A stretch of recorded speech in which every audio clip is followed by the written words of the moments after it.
voy a presentar los que intervienen. Falta uno que ha tenido un problema, un compromiso familiar ineludible, con lo cual me ha pedido de posponer su intervención al 2 de junio. Ya os haré llegar la usual invitación. Muchas gracias. La usual invitación, de forma que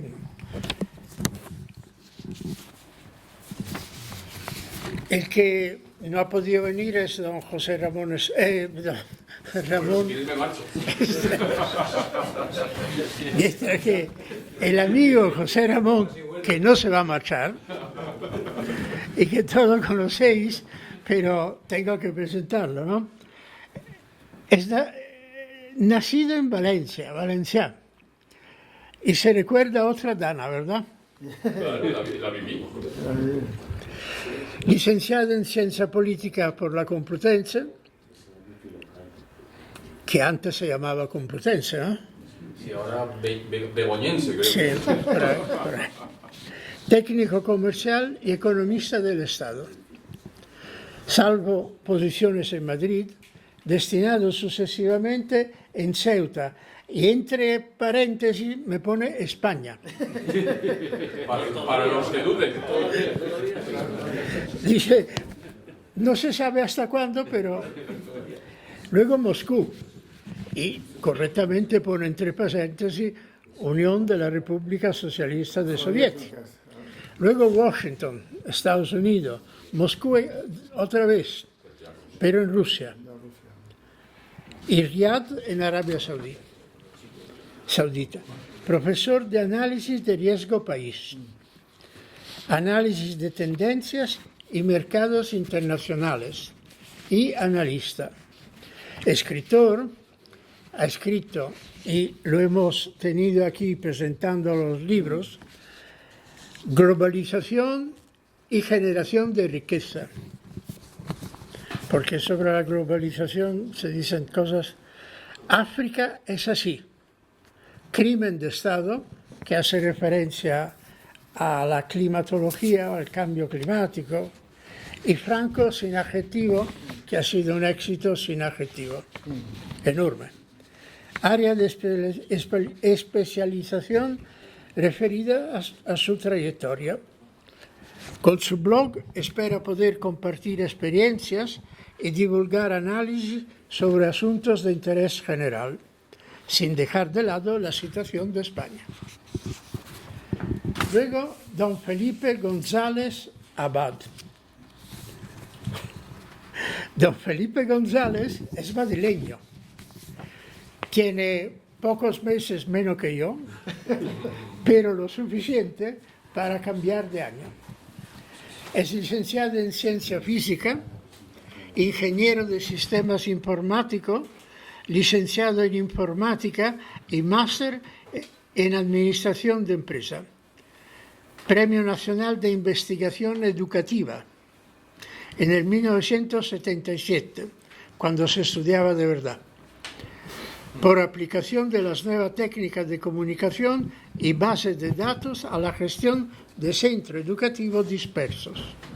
Ha desarrollado su actividad docente en diversas universidades y escuelas de negocios.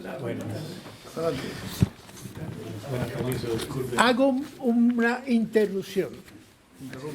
Llega el amigo Omar, acompañado, si no estoy equivocado, por doña Dulce Salinas. Leo mal, perdone. Diputada al Consejo Legislativo del Estado de Trujillo, responsable regional de Voluntad Popular de Trujillo, miembro de la Plataforma Unitaria Democrática y miembro de la Junta Directiva del Centro de Derechos Humanos y Desarrollo Democrático de Venezuela, ex miembro de la Coordinación Central de la campaña presidencial del 2024. Vaya. Está también con nosotros el economista Johnny Toro, miembro de la Dirección Nacional de Voluntad Popular, presidente del Centro de Derechos Humanos y Desarrollo Democrático, profesor universitario en Economía y Finanza, ex miembro de la Coordinación Central de la campaña presidencial del mismo 2024. Bienvenido y muchas gracias. Gracias por la invitación. Es un placer y creo una oportunidad. Vuelvo a leer el currículum vitae del amigo Felipe. Habíamos llegado que era Premio Nacional de Investigación Educativa. ¿O no? Sí. Me miras con una cara. ¿Qué dice yo? Ha desarrollado su actividad docente en diversas universidades y escuelas de negocios. Ha desarrollado diferentes puestos de dirección en Iberia Líneas Aéreas. Ha sido director general de Amadeus España y Senior Advisor de Amadeus International Group. Ha sido consultor de la Organización Mundial del Turismo. ¿Esas cosas pasan? En políticas de transporte aéreo y desarrollo del turismo para los gobiernos de Argentina, México, Costa Rica, Paraguay, Sistema de Integración Centroamericano, entre otros proyectos, y experto de la ONU en la Conferencia de la ONU para el Desarrollo del Sector Turístico en los países en vía de desarrollo.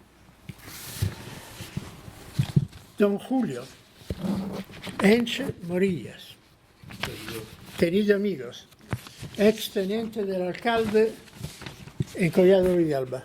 Bueno, concejal puro y duro, soldado raso. No. Ha nacido en Madrid, es muy joven, así que no digo el año porque me da envidia. Licenciado en Derecho por ICADE, letrado asesor de empresas por ICADE, de la Pontificia Universidad de Comillas, diplomatura obtenida en el periodo académico 81-86. Abogado especializado en Derecho Empresarial y con despacho desde 1986. Ha sido miembro del Consejo Directivo de COPAPROSE, Confederación Panamericana de Productores de Seguro, desde marzo del 2010 hasta marzo del 2013, para representación de productores de seguro de Hispanoamérica. Ha tenido diferentes funciones como abogado y director jurídico en compañía de seguro, Athena, Allianz y Plus Ultra.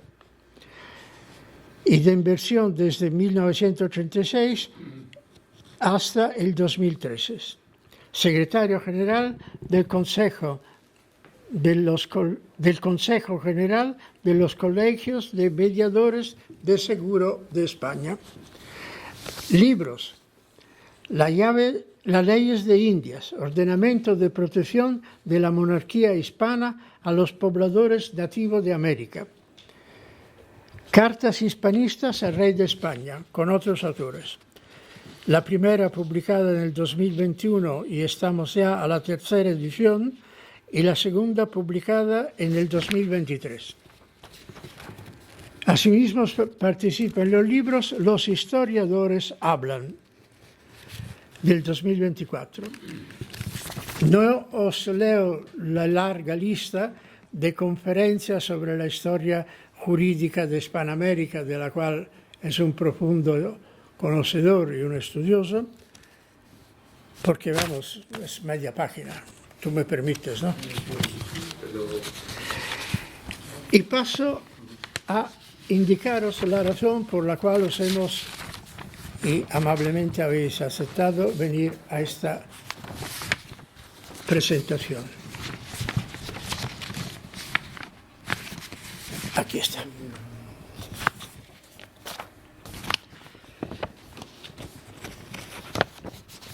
Hemos pensado, los que estamos aquí, y el amigo Ramón Esteves, que ahora no está, pero que vendrá el próximo 2 de junio, dedicar una jornada anual al tema persona y Estado. La próxima será en el mes de noviembre, cuando habremos cerrado el sitio, os lo comunicaremos a todos. Pero será el día 10 de noviembre. Serán 4 horas de conferencia y la conferencia será estructurada de la forma siguiente. A cada orador se le concederán 20 minutos, no más, para que el público pueda tener un amplio espacio para ruegos y preguntas. Los 4 o 5 oradores distintos hablarán de temas distintos, pero centrados sobre cada año una temática concreta. Si tendrán un mínimo éxito, como hemos dicho, serán anuales, una cada año.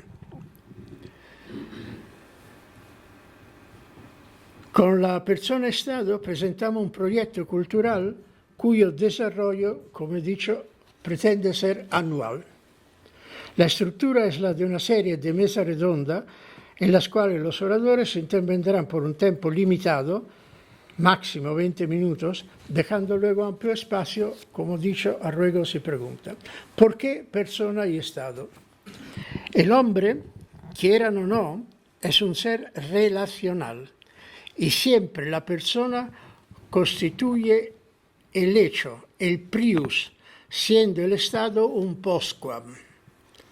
Pues cuidado porque son muchas las teorías que dicen que el Estado no, primero el Estado, nada, primero la persona.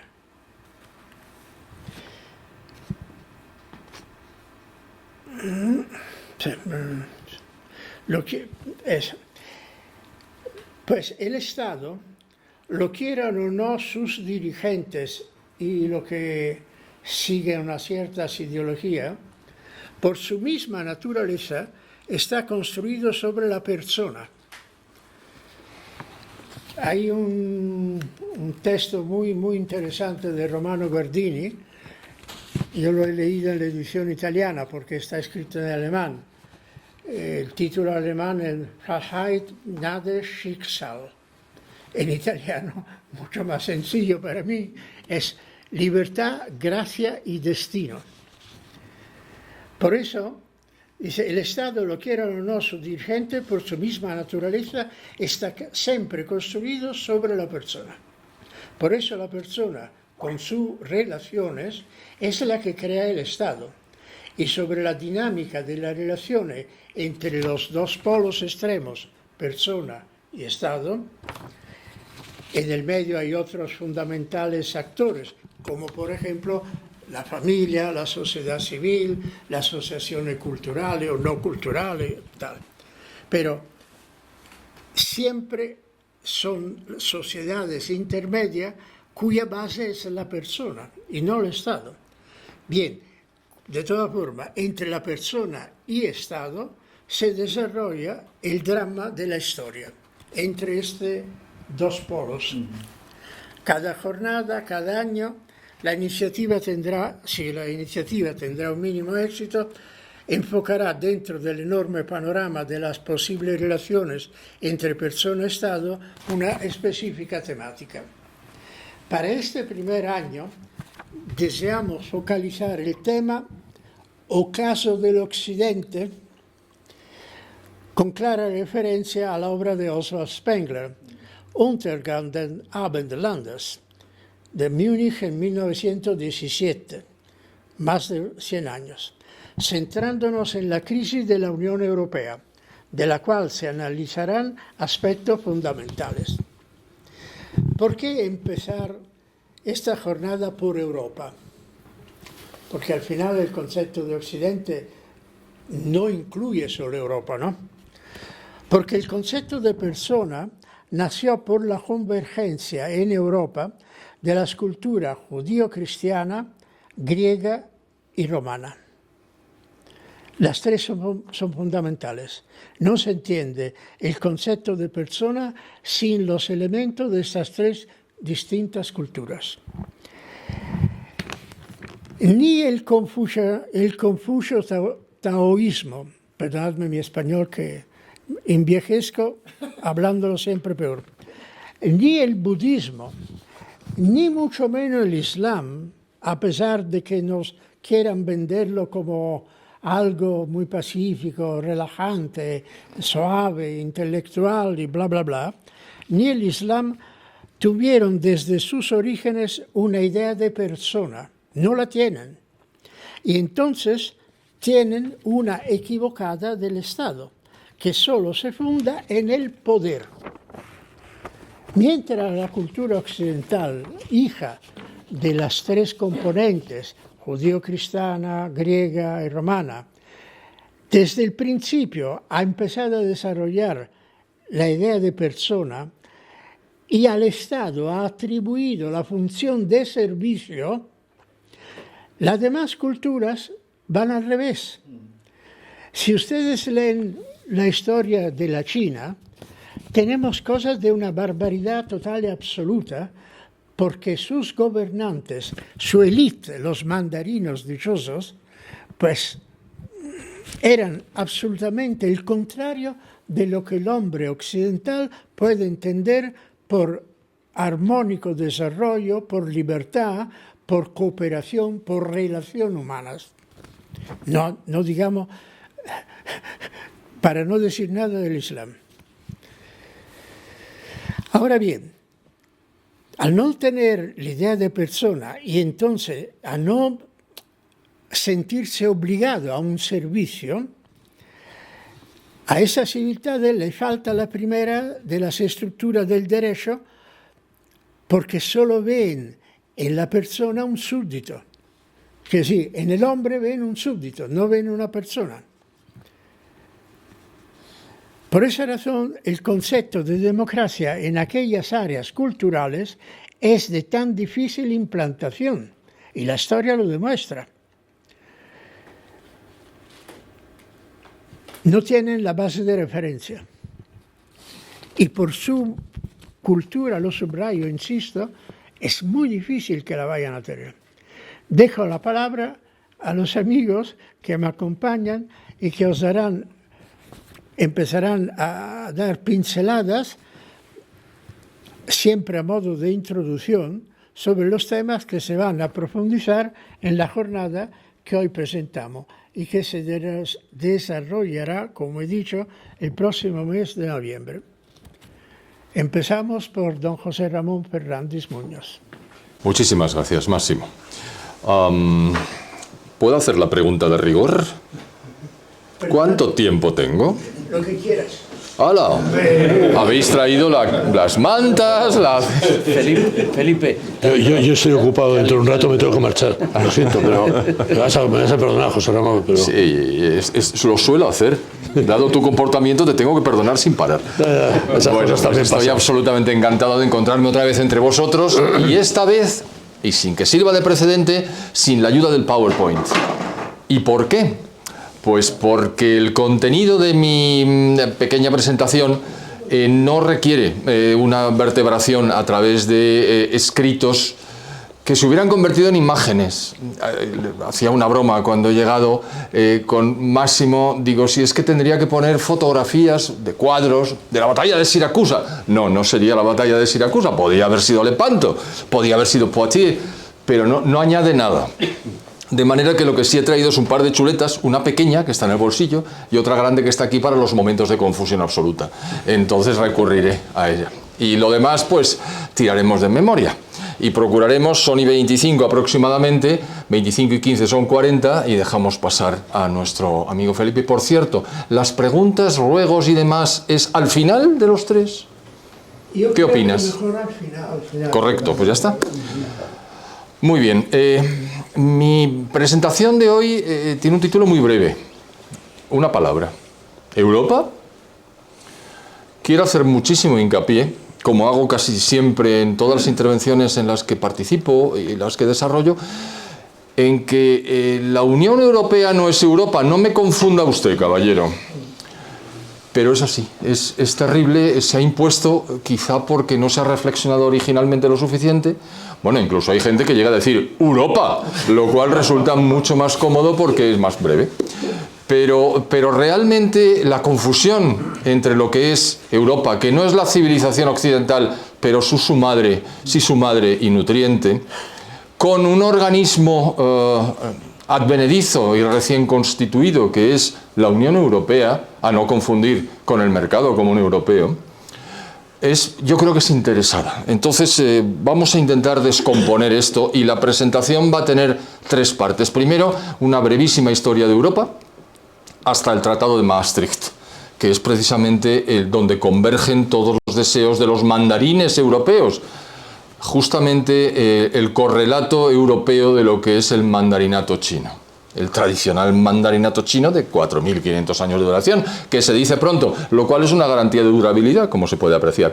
En segundo lugar, veremos bueno, pues un poquito cómo diablos hemos llegado hasta aquí, desde 1945, ya que estamos haciendo un enfoque histórico. Ya sabéis que en 1945 pasaron muchas cosas, pero fundamentalmente, y se acaba de celebrar, el final de la Segunda Guerra Mundial en Europa, que fue el día 7 y el día 8. Me voy a enrollar. Y ya que, digo, ¿cómo puede terminar la guerra 2 días distintos? Sí, porque la primera paz se firmó en el norte de Francia ante Eisenhower, y los soviéticos dijeron un momento que la están peinando. La paz también se firma delante del ejército soviético, de manera que hubo que firmar por parte de Alemania por segunda vez el día 8 de mayo esa paz ante los soviéticos, de manera que al final son los días 7 y 8 de mayo. Y los soviéticos celebran el Día de la Victoria, del que acaban de constituir el 80º aniversario hace un par de días en Moscú, para poner de relieve la importancia que para ellos tenía su sacrificio, que lo hubo. Pero ya os adelanto que sin la ayuda norteamericana y occidental, la Unión Soviética no hubiera prevalecido, no hubiera sobrevivido. Y sin la apertura del segundo frente, mucho menos. La primera parte es el suministro de ayuda y la segunda, los hombres sacrificados por los occidentales. Pero bueno, dicho todo esto, la clave de Europa se inicia en Grecia. Europa tiene 3 patas, que son la filosofía griega, el derecho y la organización administrativa romana y el cristianismo. Últimamente estoy cada vez más proclive a omitir lo del judeo en el judeocristianismo, porque el Antiguo Testamento verdaderamente no tiene operativa dentro de la organización y de la vertebración que coloca a la persona en el centro de esta civilización nuestra gracias al cristianismo. No judeocristianismo, sino Nuevo Testamento, es decir, cristianismo. Pero como este es un tema que nos puede desviar, vamos a empezar en el siglo V a.C. con la civilización griega y en el 201 a.C. con la romana. La griega se subsume a la romana. Dentro de la romana aparece el cristianismo como fenómeno claramente incardinado dentro del sistema. De hecho, el Imperio Romano en lo que ahora se llama Palestina tuvo una importancia tremenda en el devenir de la historia de Jesucristo. Y el Imperio Romano se divide y en Occidente desaparece en el 385, diría yo. Bueno, yo aquí tengo los datos, 395, tengo aquí desde el 201 hasta el 395, en Occidente. Pero en Oriente, la caída de Constantinopla, que es el Imperio Romano de Oriente, tiene lugar en 1453. Hasta ahí pervive el Imperio Romano, es decir, de una larga duración. Y en el 395 podemos decir que ese imperio ya no se llama romano, sino bizantino, es el Imperio Romano de Oriente, pero sigue existiendo, sigue prevaleciendo. Claro, hemos hablado ya de 1453, hemos dado un salto tremendo. No, habría que retroceder. ¿Por qué? Porque el enemigo, que es el Islam, ataca a Europa desde el sur en el año 711 y desde el este desde tiempo inmemorial, porque radica precisamente su frontera con los límites del Imperio bizantino. Claro, en 1453 cae Constantinopla, pero no cae completamente Occidente, gracias a que en Poitiers hay una batalla en la que Carlos Martel extermina a las tropas norteafricanas que quedan subsumidas en el Al-Ándalus, que desde el 711 hasta la creación del primer Estado-Nación en 1492, mantiene un combate con tregua, con treguas, variaciones, todo tipo de alianzas, algo realmente curioso. De tal manera que el Islam ataca por el sur y ataca por el este, vence en el este y no consigue... Bueno, y si llega a vencer en el sur-oeste, hubiera llegado tranquilamente, dicen los historiadores, hasta Escandinavia, es decir, hubiera sido el final de la civilización occidental. No fue así. Desde ese 711 y después de la batalla de Poitiers, el siguiente referente histórico importante es Carlomagno. Carlomagno aparece como...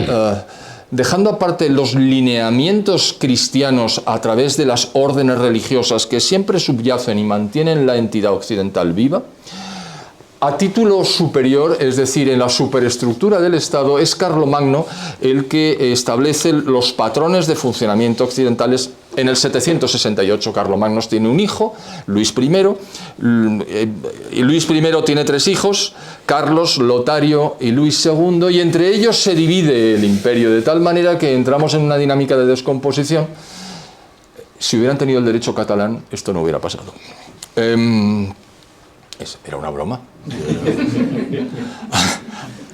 Hasta aproximadamente el año 843 en que se efectúa efectivamente esta división. Y entonces surge, por recomposición, lo que se llama el Sacro Imperio Romano Germánico, que tiene una verdadera importancia, una importancia capital, más formalmente que de facto, más de jure que otra cosa, porque su vida termina en 1806, que se dice pronto, es decir, hace 4 días. Pero bueno, en la práctica no es así. Y claro, ya hemos vuelto a saltar, nos hemos ido a 1492 para retroceder a Carlomagno y hemos subido a 1806 cuando deberíamos retroceder a un punto muy importante, que es el Rus de Kiev. ¿Dónde termina Europa? Pues en Occidente está claro, hay una población que se llama Finis Terre, es decir, el final de la tierra, más allá está el mar y lo desconocido, y por el sur las columnas de Hércules y después África, pero por el este... Bueno, pues se suele decir que los Urales, vamos a dejarlo ahí. Pero en cualquier caso surge una unidad, un estado primitivo en Kiev, es decir, la capital de Rusia es Ucrania. Voy a insistir en lo de Ucrania porque como no voy a tomar otros temas hoy, más que los históricos, creo que es importante que la gente sepa que Ucrania no se llama Ucrania sino Ucraína. Vamos a insistir en ello. Bien, pues en el 880 se forma el Rus de Kiev. Y solo con posterioridad el Principado de Moscú tomará el relevo y constituirá la frontera este de lo que siempre se ha considerado Europa. Así es que, ¿cuál es el siguiente punto importante o el punto de referencia al que podemos agarrarnos? Pues ya lo hemos dicho, 1492 los reyes católicos expulsan definitivamente a los norteafricanos y árabes que se han turnado en los ataques hacia la península en 1492 y se funda el primer Estado-Nación. ¿Y el segundo Estado-Nación? ¿Quién es? Pues es Francia, que no se constituye como tal hasta 1515 con la aparición de Francisco I, que es el rey que hereda esa unificación. Vaya, parece que hemos constituido ya 2 elementos fundamentales que van a sobrevivir hasta el tiempo en el que estamos. Todavía no podemos hablar de Italia, no podemos hablar del Reino Unido, no podemos hablar de Alemania, porque van a tardar bastante en surgir. Pero ya tenemos 2 claves de bóveda de Occidente situadas y permanentes. ¿Qué ocurre en el este con los impulsos otomanos? Pues que por 2 veces intentan conquistar Viena y por 2 veces son rechazados. Y entre la primera y la segunda se da una batalla naval, que los expertos dicen que no fue tanto una batalla naval, sino una batalla de infantería sobre terreno flotante, porque realmente fue la infantería española la que decantó la victoria de Lepanto contra los otomanos o los turcos. Hubo un primer sitio de Viena en 1529 y después otro en 1683. Y en los 2 casos fueron rechazados con aportación de varios estados, varios países y varios principados occidentales. Bien, entre medias, la paz de Westfalia es absolutamente fundamental, porque ahí terminan 2 guerras esenciales que estaban destrozando Europa y se va conformando lo que posteriormente va a ser el fundamento de los estados que van a surgir, que todavía no existen. Segundo sitio de Viena, 1683, constitución del Reino Unido de la Gran Bretaña, que tiene, en el futuro va a tener el imperio más extendido y menos duradero de todos los europeos. Pero en cualquier caso, el Reino Unido se constituye en 1707. Por eso se sigue llamando así, Reino Unido de la Gran Bretaña. No es Inglaterra, no es Gales, no es Escocia, es la suma de los tres. Esto es 1707. Y surge algo que tiene una importancia capital en el devenir de la historia europea, y es la Revolución Francesa. Eso es en 1789, y ahí aparece en la práctica un brutal giro anticristiano que va a tener muchísimo predicamento con posterioridad. No surge ahí, sino que surge en Escocia un siglo antes, pero bueno, en cualquier caso, no un siglo, pero casi un siglo antes, o más de un siglo, pero no es eso. Así es que en 1789 entra en funcionamiento algo que va a distorsionar por completo los fundamentos originales, Grecia, Roma, cristianismo, de Europa. Y se constituye en 1861 el tercer Estado-nación importante, que es Italia. Es decir, ya tenemos tres. Ya tenemos España, Francia, Reino Unido, Reino Unido e Italia. Nos queda el quinto. El quinto, que con su actividad ha desencadenado todas las guerras que han tenido lugar en Europa desde 1871, pero así estamos, se llama Alemania. Y Alemania se constituye como consecuencia de una unión aduanera. Eso es algo con lo que no comulgamos normalmente porque no se hace suficiente hincapié. Ellos lo llaman, en alemán, claro, Zollverein, que significa exactamente eso, unidad aduanera. Y es 1871 bajo Bismarck. Es decir, es el interés comercial el que constituye la aparición de un Estado que unifica varias ciudades que tienen soberanía sobre sí mismas y varios principados. Y Alemania se constituye en 1871. Ya estamos bastante adelantados. Primera guerra, la guerra franco-prusiana, que gana Alemania. Y se desencadena la Primera Guerra Mundial, que algunos tachan de la primera gran guerra civil europea. Bueno, yo lo considero una exageración, pero es el principio del deterioro progresivo que experimenta Europa y es el principio de ese camino hacia la desaparición que originalmente hemos estado hablando como Occidente. Esa Primera Guerra Mundial dura, como sabéis, entre 1914 y 1918. La Paz de Versalles, por imperativo francés, coloca las semillas para la Segunda Guerra Mundial. Esto creo que está aceptado por prácticamente todos los historiadores. Pero antes, en 1917, antes de terminar la Guerra Mundial, hay otro segundo acontecimiento que tiene la misma importancia para el devenir europeo y mundial que ha tenido la Revolución Francesa, y es la Revolución Soviética, que termina en 1922 con la constitución de la Unión de Repúblicas Socialistas Soviéticas, y que desde entonces tiene una importancia capital en la historia de Europa y del mundo. En 1939, los socialismos predominantes en Europa se enfrentan. En principio es Alemania la que desencadena la Segunda Guerra Mundial, inmediatamente se enfrenta a Francia y Alemania, y luego ya la Operación Barbarroja, después de haberse repartido Polonia de una manera hermanada con el otro socialismo del este, que es el socialismo soviético, directamente la Wehrmacht invade la Unión Soviética. El resto lo conocemos. En 1945 Alemania capitula, la derrota es completa, total y absoluta, y Europa está en ruinas. Y además está controlada por las dos grandes potencias que se van a repartir el mundo durante los 50 años subsiguientes. Hablaremos en la segunda parte de las imposiciones, pero antes vamos a terminar con esto. ¿Cómo se recompone Europa? De la misma manera que se constituye Alemania, con la Confederación Europea del Carbón y del Acero. Vamos a unirnos, vamos a ir del bracete, porque si vamos del bracete, como tenemos el brazo cogido, no vamos a coger el rifle. Así es que vamos a intentar unificarnos y vamos a crear una unidad en la obtención y generación del carbón y del acero, que es fundamental para la reconstitución de Europa, la reconstrucción de Europa. Esa operativa es de 1951, un año estupendo, como todo el mundo sabe, sobre todo yo, porque nací entonces, y después, en el 57, se crea el Mercado Común Europeo, que es probablemente la mejor, la más exitosa de las iniciativas pacíficas que han tenido lugar en Europa, vamos a exagerar, a lo largo de su historia.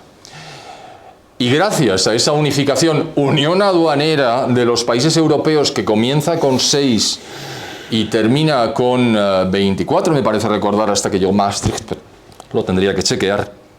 Europa alcanza unos niveles de riqueza, de renta per cápita y de influencia mundial verdaderamente espectaculares. No estoy hablando del poder de las armas, estoy hablando del poder del comercio, del poder de la financiación y del poder de la organización.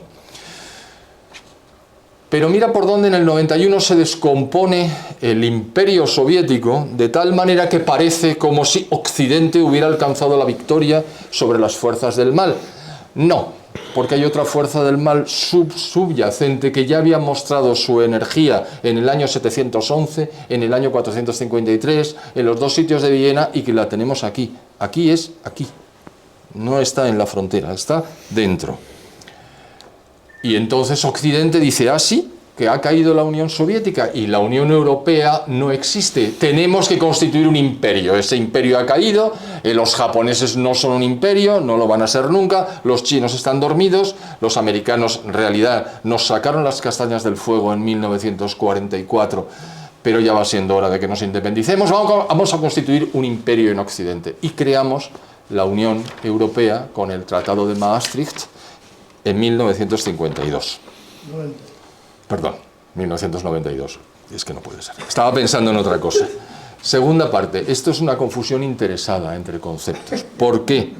La Unión Europea no es Europa. Europa es todo lo que os he dicho y la Unión Europea es un invento de 1992 con el Tratado de Maastricht, inducido por los mandarines europeos que querían ser de mayores, como los imperios que se alojaron en Europa fueron anteriormente. Las sociedades europeas son, no vamos a hablar de la persona ni de la familia, pero sí de las sociedades, son cada una de su padre y de su madre, como podéis imaginaros por el devenir histórico que hemos mostrado. El Estado está alcanzando unas dimensiones terroríficas hasta el punto de que está obliterando a la persona y a la familia, es decir, nos está destrozando a todos con nuestro dinero. Esto es una cosa realmente espectacular. Me gustaría traer a colación que antes de la Primera Guerra Mundial el peso del Estado en términos de Producto Interior Bruto era el 8%.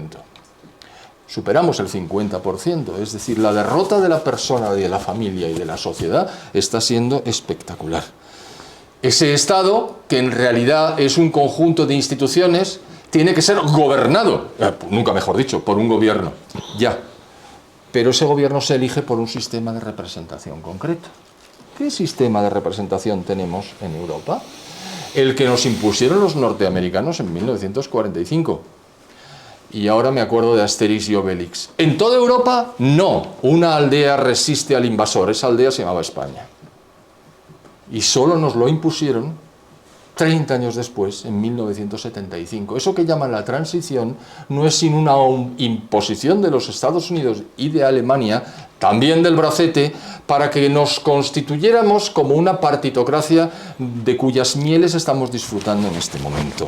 Es decir, así como en Europa Oriental la Unión Soviética impuso su esquema sin mayores miramientos y colocó gobiernos títeres allá donde el Ejército Rojo había puesto su bota, en Occidente fue los Estados Unidos el que dijo, bueno, pues ahora os vais a comportar como yo os diga y os vais a organizar de acuerdo con unas democracias formales en las que los partidos políticos lo tienen todo que decir. Así es que venga, aire, que nosotros mientras tanto os iremos dando algún tipo de ayuda económica. Y a fe que lo hizo. El Plan Marshall fue algo realmente espectacular, que tuvo menos entidad que la ley de préstamo y arriendo, de la que no he hablado, pero sí he hablado del fenómeno. Es decir, si no es por la ley por la que los Estados Unidos conceden todo tipo de bienes y servicios a la Unión Soviética para hacer frente a la invasión de los alemanes, los soviéticos no hubieran podido en absoluto hacer frente a esa invasión. Y el monto fue superior al Plan Marshall, el 90% del cual, recordemos, son donaciones. Lo digo porque el antiamericanismo rampa y campa por sus respetos. Dices que los americanos regalaron su dinero a Europa para que Europa, con el dinero regalado por los americanos, comprara los bienes de equipo norteamericanos para empezar a desarrollar la industria europea. Es decir, la operación fue buena para todos, pero por favor, no nos olvidemos. El 10% restante fueron préstamos blandos, es decir, de bajo tipo de interés y larga duración en cuanto a su devolución. Bien. ¿En qué situación estamos? Y ya con esto termino. Pues algo que me resulta a mí muy llamativo, pero muy fácil de ver, no tanto porque esté acostumbrado a ser analista, sino porque para mí es obvio. La Unión Europea en este momento se parece extraordinariamente a la Unión Soviética en cuanto al totalitarismo de los ámbitos de actuación en los que desarrolla su función. Es decir, regulan desde los botones de las botellas, los tapones de las botellas de plástico que no podemos quitar por aquello de que a lo mejor llega una tortuga y se atraganta cuando vaya a comer algo y muere la pobre tortuga, y los demás pues nada, pues tenemos que dejar el taponcito abierto y muchas veces con el efecto de que se te cae si bebes a morro, puede ser fatal. Pero bueno, desde ahí hasta la forma de los plátanos, eso lo he tenido que estudiar yo por mi trabajo. La cantidad de hojas de reglamento de la Unión Europea que definen tamaño, forma, color, grado de maduración, origen, destino de un plátano es algo que tenéis que ver, y eso no es más que uno de los elementos. Hasta la prohibición de la utilización de los coches, de los vehículos de combustión interna, que ya se está modificando porque hasta ellos se están dando cuenta de que la oposición es muy fuerte y que no van a poder imponer el hecho de que en el año 2035, como está escrito, sea imposible adquirir un vehículo nuevo de gasolina o de gasoil en el territorio de la Unión Europea, porque la Unión Europea lo ha decidido unilateralmente. Vuelvo a decirlo de la Unión Soviética. Se tomaban las decisiones. ¿Cuál es la diferencia? Que las decisiones se toman unilateralmente y con imposición sobre todo el territorio, y la diferencia es la violencia. Es decir, la Unión Soviética lo imponía con la violencia, la fuerza de las armas y las restricciones que la policía imponía, y en la Unión Europea se es más discreto. Pero alcanza desde los tapones de las botellas y desde la forma de los plátanos hasta la utilización de los vehículos, o cuál es el concepto de prioridad de la norma sobre las poblaciones. Es decir, ¿quién tiene que decidir cuál es la norma que debe de obligar en cada momento a cada uno de los países miembros de la Unión Europea? Se ha producido el Brexit, habrá más exits, y la situación es realmente complicada. Y esto es lo que quería deciros. La historia de Europa es una, la Unión Europea es otra, y el futuro que nos espera no es halagüeño. Y esto es lo que quería decir. Así es que muchísimas gracias por vuestra paciencia. Muy bien. Gracias. Amigo Felipe. Pues esto está muy bien, porque lo que yo me traía preparado venía a demostrar claramente que este señor y yo no habíamos hablado. Porque yo...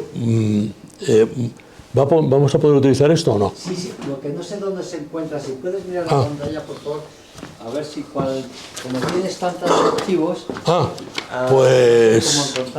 ¿cómo encontrarlo? En análisis... En análisis. A ver... Bueno, si no es igual. Aquí. No, el siguiente. Ese. Ahí. A ver lo que Eso se desarrolla, pim, pam, pum, pum. Sí, así, así. Este. Sí. Aquí no se llegan a ver los títulos, pero bueno. Pues nada. Bueno, pues es igual. Sí. Esto difícil. A ver si la va... 2023, fíjate, es que son antiguos. Nada, espérate un momentito, te lo digo. Bueno, si no... Bueno, lo apago. Bueno, es igual, apágalo. Apágalo y lo cuento por aquí. Es muy curioso porque, claro, yo me había puesto como tarea el hablar del declive de Occidente.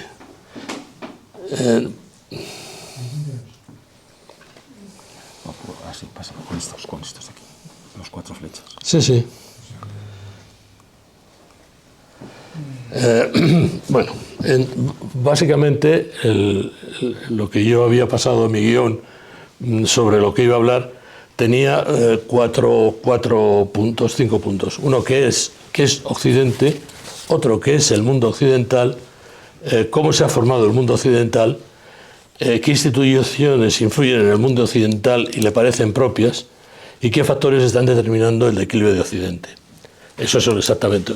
Las 3 primeras coinciden con lo que ha dicho este señor, básicamente, excepto en una cosa, y es que no me deja de sorprender. Efectivamente, cuando tú te metes a ver cuál es el origen del mundo occidental y le echas cuentas y te pones a ver qué es lo que pasa, pues todo el mundo habla que efectivamente el mundo occidental empieza en el siglo V para mí el mundo occidental incluye otras cosas distintas de Europa, naturalmente. El siglo V antes de Cristo, cuando los griegos terminan de pelearse con los persas y toda esta historia, y empiezan a desarrollar su vida propia, que es algo curiosísimo y que no caemos en ello. Y es que la mayor parte de las cosas que conocemos ahora, yo soy físico, cuando terminé la carrera me pasó una cosa tremenda, es que había estudiado lo que era la física durante un montón de tiempo y dije, joder, pero si esto empezó hace más de 4.000 años y no hay una asignatura que se llama Historia de la Física, que es un tema... Y claro, los griegos ya fueron los primeros que hablaron del átomo, etcétera, etcétera. Bueno, pues fueron los griegos. Después siguieron los romanos, como bien acabamos de ver, y después hay un salto, pues pasa a ser el Imperio Carolingio, el Sacro Imperio Romano Germánico, etcétera, etcétera, etcétera, pero a casi todo el mundo se le olvida una cosa tremenda, y que a mí me parece que es fundamental, y es el Imperio Español. Casi nadie habla, cuando habla de Occidente, y de los orígenes de Occidente, casi nadie se le ocurre hablar del Imperio Español. Y de pronto resulta que el Imperio Español es una parte fundamental de Occidente. Porque si lo que decimos es que lo que caracteriza al mundo occidental es la comunión de la cultura, la comunión del conocimiento, etcétera, etcétera, hay la extensión territorial, hay una cosa que es fundamental, que es el idioma y que es la historia. Y entonces ahí es donde realmente aparece como protagonista fundamental España y su imperio, que además, curiosamente, es un imperio que dura hasta finales del siglo XIX y que ha influido dramáticamente y en estos momentos solamente, o sea, cuando dices, bueno, estoy tratando de saltarme un montón de cosas que decía antes, pero que después nos pondremos de acuerdo para ver cómo lo hacemos. Eso es. Pero que es muy curioso, porque realmente el mundo occidental no es solamente... El mundo occidental, como tal y como riqueza, domina todo hasta finales del siglo XIX, principios del siglo XX, que es cuando pasa lo que tú decías y tal. Y claro, es que eso, que es la comunión de la cultura y de los hábitos de consumo y tal, y de la religión y del cristianismo, ocupa todo el mundo. Ocupa todo el mundo, y todo el mundo nos entendemos con eso. Es decir, ocupa toda América de cabo a rabo, y ocupa parte de Asia, y ocupa el norte de África, ocupa todo lo que fue el Imperio Romano. Ese tipo de cosas hacen que al final es muy curioso, porque al final todo eso, que es el mundo occidental, curiosamente en términos de población, en términos de geografía es enorme, porque es todo el mundo menos la parte asiática, porque incluye, desde mi punto de vista, por supuesto, lo que conocemos como Rusia, y que se conocía como Rusia hasta 1914, y todo eso de pronto resulta que no llega al 25% de la población mundial. Y eso es un tema que nos debería ayudar a reflexionar sobre qué es lo que es el mundo occidental. Pero sin embargo, yo quiero buscar aquí algunas cosas que por ejemplo, pues en América son mil millones de personas, de arriba a abajo, y Europa son 742 millones de personas, incluyendo a Rusia, que son 144 millones de personas. Por el contrario, Asia son 4.785 y África 1.495, África 1.500. Y claro, yo me hacía una pregunta. Bueno, sí.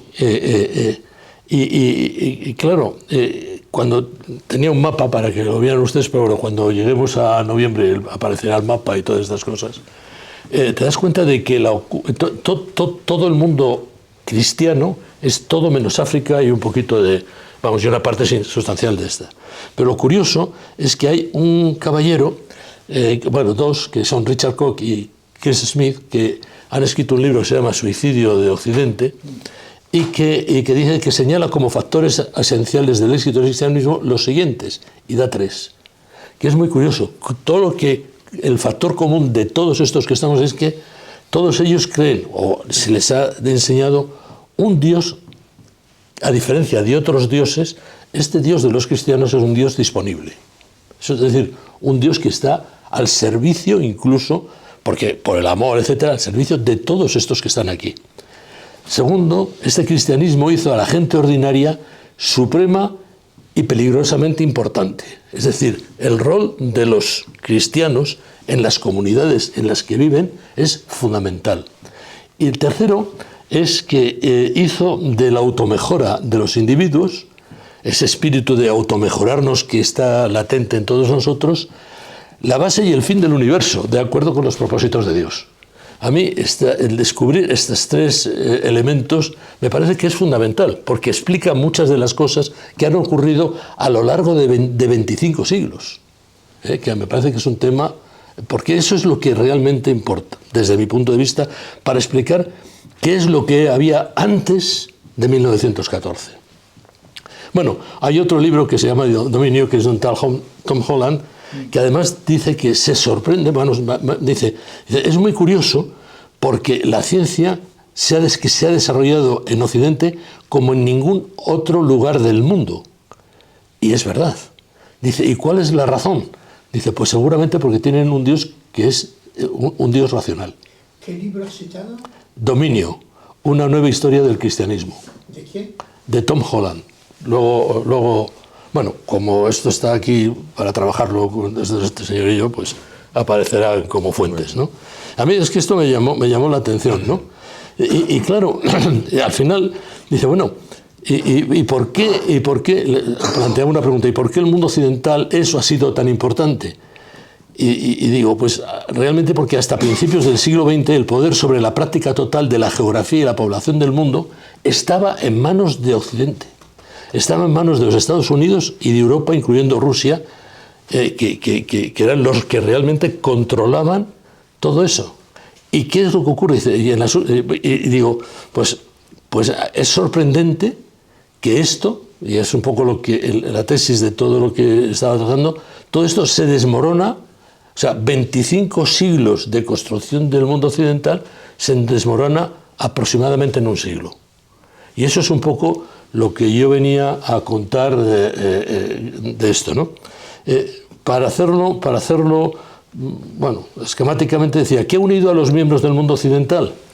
Pues hasta el momento en que empieza la descomposición, la herencia cultural, la herencia religiosa y los idiomas, sobre todo los idiomas, incluyendo América, los idiomas romances, el inglés, por supuesto, el inglés, el español y el resto de los idiomas romances.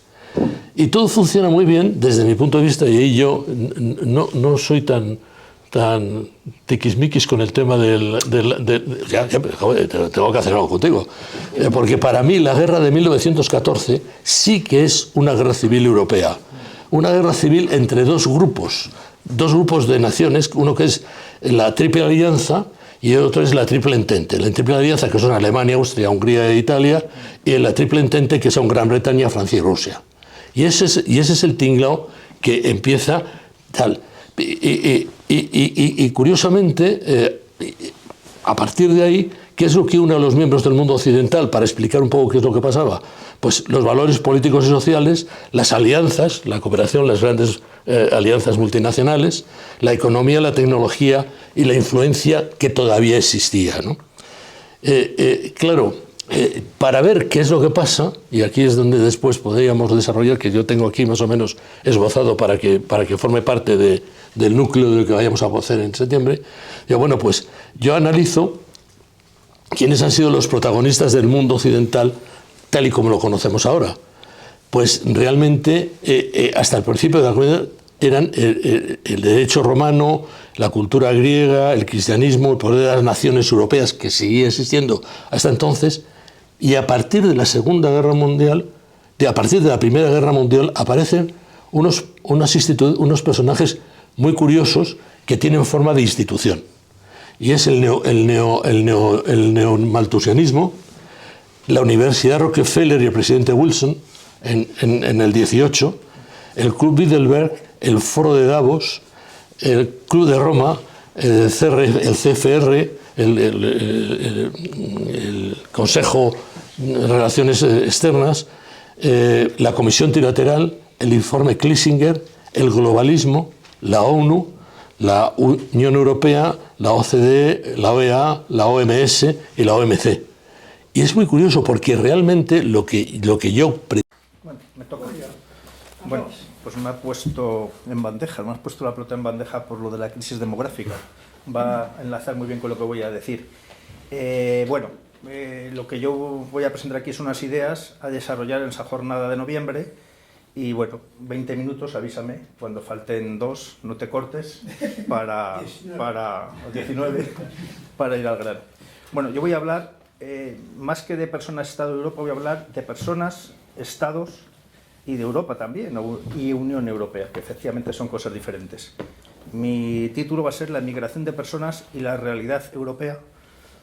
He puesto una visión de futuro, a lo mejor tengo que hablar de una visión actual y de futuro, porque lo que estoy hablando aquí va a ser casi de la actualidad. Bueno, voy a ir de lo genérico a lo concreto y reflexiones sobre la migración. Desde la migración hay que decir que desde que existe la especie humana ha existido migraciones. Eso es innato al ser humano. El ser humano, efectivamente, ya desde antes del Neolítico es una especie nómada, cazadora, hasta que en el Neolítico las mujeres tienen la brillante idea de asentarse y traer la agricultura, porque por razones de crianza, de embarazos, bueno, el Neolítico parece que está demostrado que trae la agricultura gracias a las mujeres, mientras el hombre sigue siendo cazador y por consecuencia nómada. Quiero decir con eso que migraciones ha habido, hay y habrá. Y yendo o partiendo lo moral a lo práctico, porque quiero ir a cuestiones prácticas de hoy en día, ¿no? de la crisis demográfica y del futuro que nos espera o que ya está viniendo, voy a empezar también por algunas reflexiones que creo que son importantes sobre la doctrina social de la Iglesia y en particular Francisco de Vitoria, que fue un pensador de la Escuela de Salamanca, siglo XVI, humanismo cristiano, que plantea entonces las migraciones de la siguiente manera. Él dice, esto lo escribe en sus relecciones, precisamente hablando de América, y decía que era un derecho natural, fundado en el versículo de San Mateo y las propias palabras de Jesucristo. Jesucristo dijo, hospes eran et non colegistes me, que es, fui peregrino y no me acogisteis. Y en consecuencia, dice Francisco Vitoria, es un derecho natural recibir a los peregrinos, pues este juicio de Cristo vale para todos. Se considera humano comportarse bien con los transeúntes, a no ser que estos siembren el mal, cuando se acercan a otras naciones. Y la doctrina social de la Iglesia es que lo recoge así, expresamente, ¿no? En las encíclicas Pacem in Terris. Dicen, es un deber de las autoridades públicas admitir a los extranjeros que llegan y en cuanto le permite el verdadero bien común de su comunidad, favorecer los propósitos de quienes pretenden incorporarse a otra comunidad como nuevos miembros. Eso lo dice la Iglesia. Y es más, dicen, ha de respetarse íntegramente el derecho de cada hombre y su familia a conservar y cambiar su residencia, más aún es necesario que les sea lícito cuando le aconsejen justos motivos. Esto lo desarrollaré. Cuando el Papa Francisco decía, oiga, cuidado, los migrantes, cuidado lo que está pasando, un trato humano, no está diciendo más que la doctrina social de la Iglesia, que es esto, cuidemos a los migrantes. También está diciendo, siempre que vengan con justos motivos y no hagan un mal para las sociedades que llegan o para ellos mismos, ¿no? Esa es la segunda parte, que es importante. Y ahora voy a entrar en datos, desde lo moral a lo actual, a lo práctico. Europa cuenta en la actualidad con 64 millones de extranjeros, en Unión Europea, perdón, en una población de 449 millones. Esto representa el 14,2% de la población europea, pero en Alemania la población extranjera es el 26%. En segundo lugar es Francia con el 22% y España con el 20%. Dentro de España, algunas comunidades como Madrid y Baleares, Cataluña y Levante, la población extranjera es el 25%. Siendo, como he dicho, esto es información de la página web de Eurostat, que es las informaciones estadísticas de la Unión Europea. Y es más, dicen, a partir de 2026 la población europea va a descender progresivamente y en los próximos 30 años va a descender 30 millones de personas. aquí tenemos datos ya para ir reflexionando. En el caso español, la población de inmigrantes es de 8,8 millones de personas. Somos 49. De los 8,8 millones, la población mayoritaria es Marruecos, 1.100.000, Colombia, 856.000, y Venezuela, aquí nuestros hermanos presentes, 599.000, y muchos países hispanoamericanos. Y más datos importantes que conviene reflexionar. Del colectivo de trabajadores, porque voy a ir a la seguridad social y voy a ir a las pensiones, que creo que aquí algunos ya las cobran y otros queremos cobrarlas. En el colectivo de trabajadores de menores de 35 años, el colectivo extranjero es mayor que el colectivo español. O sea, trabajan más extranjeros menores de 35 años que españoles. En fin, todo este análisis demográfico augura un futuro que hay que tener en cuenta por todas las repercusiones que pueden tener. El envejecimiento de la sociedad española.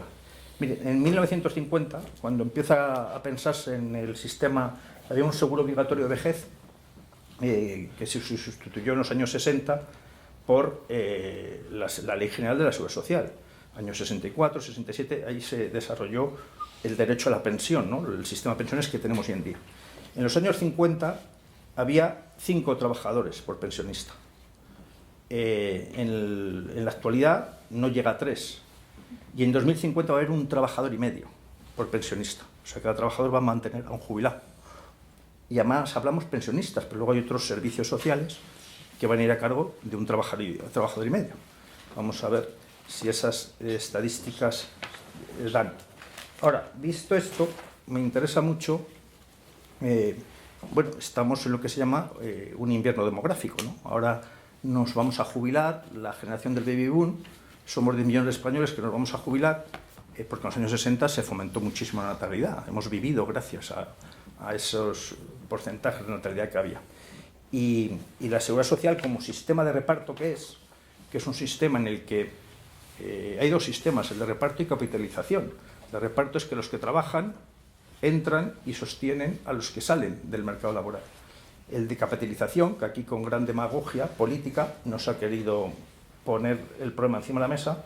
Yo provengo del mundo del seguro, como os ha dicho ahí, pues ya nos va a estallar, el problema nos va a estallar.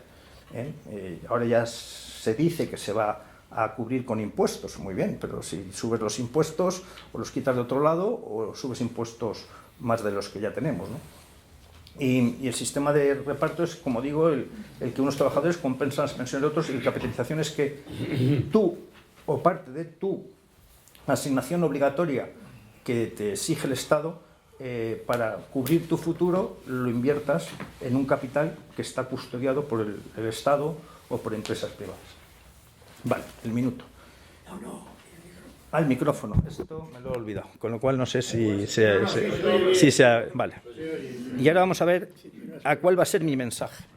Mi mensaje, yo iba a empezar con una circunstancia que me pasó con mi hija. Tengo una hija, bueno, 2, las 2 viven fuera, pero una estudió en Francia. Y cuando yo estaba impresionado hace 3 o 4 años viendo la televisión, porque resulta que, no sé si se recordarán, hace 3 años hubo un incidente con un control policial a un chico argelino, lo pararon, se movió el coche, le pegaron un tiro y le mataron. Eso duró 5 semanas, 5.000 edificios incendiados, 5.000, y más de 20.000 vehículos, multitud de heridos. Bueno, el ejército le dijo a Macron, o lo arreglas tú o lo arreglamos nosotros. Porque en Francia hay barrios donde nosotros no podemos entrar. Gente de nuestros aspectos, en Francia no podemos entrar. No se le ocurre a nadie. Y yo estaba con mi mujer viendo eso, impresionado, y vino mi hija, que, bueno, le interesan estos temas, pero relativamente, y dice, ¿qué os pasa?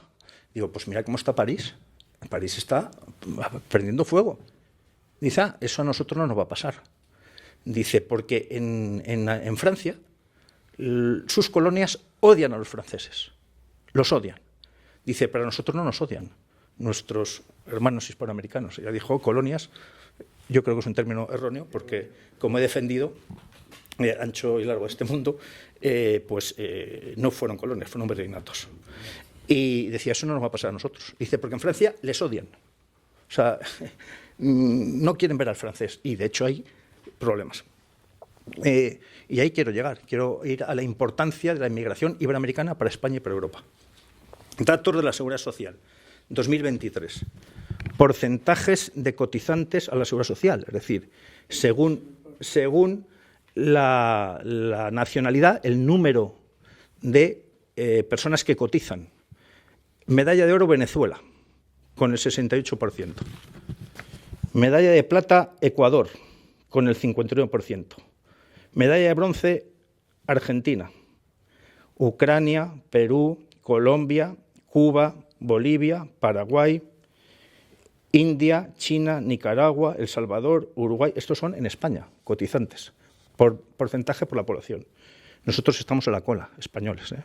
Ahora llego. Uruguay, México, Pakistán, República Dominicana, Honduras, Chile, España, cerrando la clasificación. O sea, los españoles somos el 42% que cotizan a la Seguridad Social.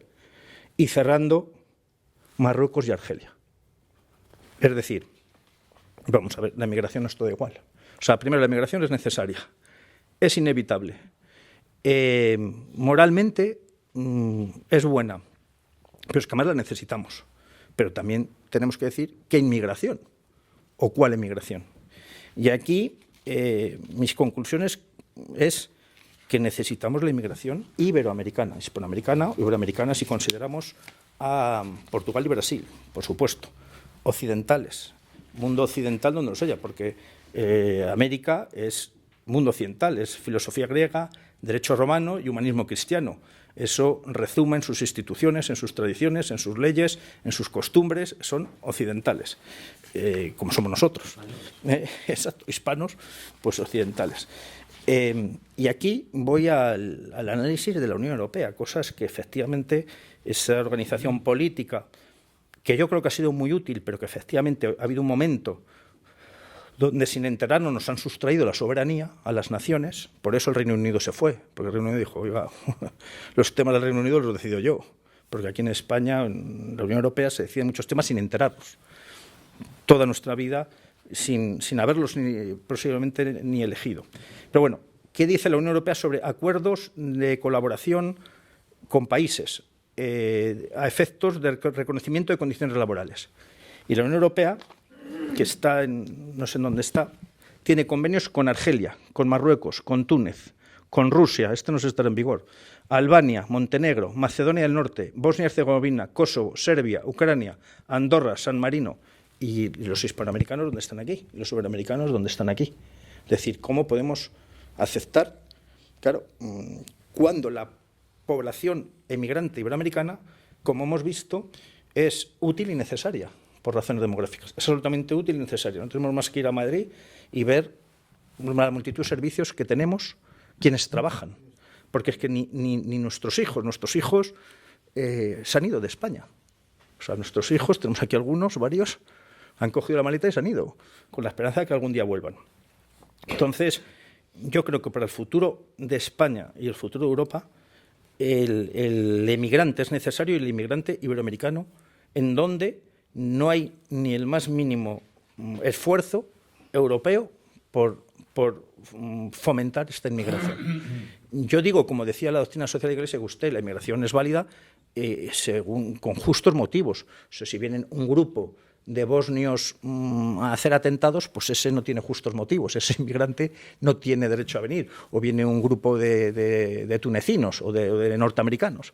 O sea, la inmigración es necesaria, es un derecho natural, es innato al hombre y tiene que ser beneficiosa para ambas comunidades, la que viene y la que llega, ¿no? O sea, la que entra. Incluso la Iglesia dice que hay un bien común nacional y un bien común supranacional en el que hay que velar por estas cosas. Y entonces mis conclusiones serán, todo esto, como digo, son unas ideas para esa jornada que desarrollaré un poco más, es decir, los movimientos, primera conclusión, los movimientos migratorios son innatos al ser humano y la circulación de personas es un derecho natural básico del ser humano por ser humano.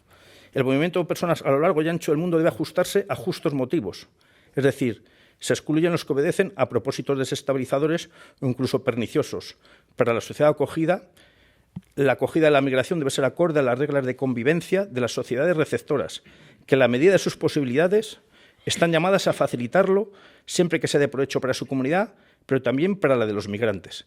Vamos a ver, aquí vienen multitud de gente engañada en unas barcas de madera que se hunden a tutiplén en el mar y vienen totalmente engañadas en deplorables condiciones, cuando es una inmigración que no entiendo, se podía regular como se reguló la inmigración española aquí en Europa, poniendo controles, contratos de trabajo en los lugares de origen de Senegal para que vengan a trabajar al campo con un contrato de trabajo, con condiciones laborales, con hospedaje, y al acabar el periodo de trabajo, por ejemplo, el sector agrícola, puedan volver a sus países sanos y salvos. Pero bueno, esto es para desarrollar. La realidad europea y también española sufre un bache demográfico muy grave que solo puede ser suplido por la inmigración. Las naciones tienen derecho y deber de optar por las migraciones que mejor se adapten a su comunidad. La inmigración iberoamericana debe tener preferencia acogida en Europa por sus características culturales y sociales que complementan idóneamente las sociedades europeas, en particularmente las sociedades de base cristiana y latina. Bueno, aquí lo tenemos.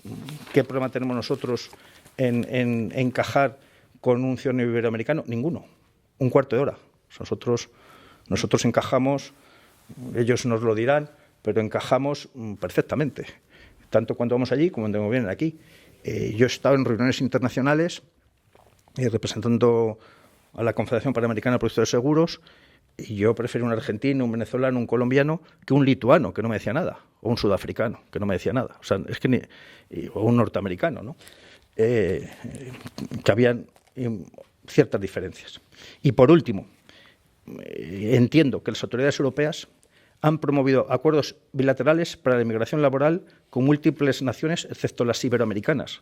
Esta política es inconcebible, inexcusable, desconociéndose las razones de la desidia o falta de iniciativa de naciones como España, Italia o Portugal para revertir esta situación que debe ser corregida. Bueno, aquí a lo mejor tiene mucho que ver con lo que ha dicho Felipe, ¿eh? Los directores arquitectos del mundo tienen sus planes con nosotros y a lo mejor el mundo hispano, con el que no hay ningún interés en que se una o se conecte, alguno le estorba, ¿eh? Y bueno, esas van a ser mis ideas para esa jornada, desarrollaré un poco más, pero lo que quiero aquí destacar es el problema grave demográfico que tenemos, la necesaria venida de inmigrantes, pero que los inmigrantes que vengan, ya que podemos hacer el bien unos y otros, es preferentemente los que vengan de Iberoamérica. Y ese va a ser mi mensaje. Muchas gracias.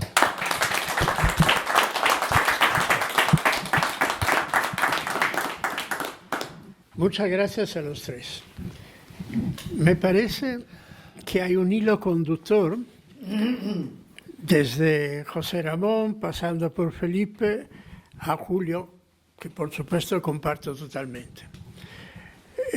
José Ramón a un cierto punto, casi en passant, pero ha dicho, porque el enemigo lo tenemos aquí.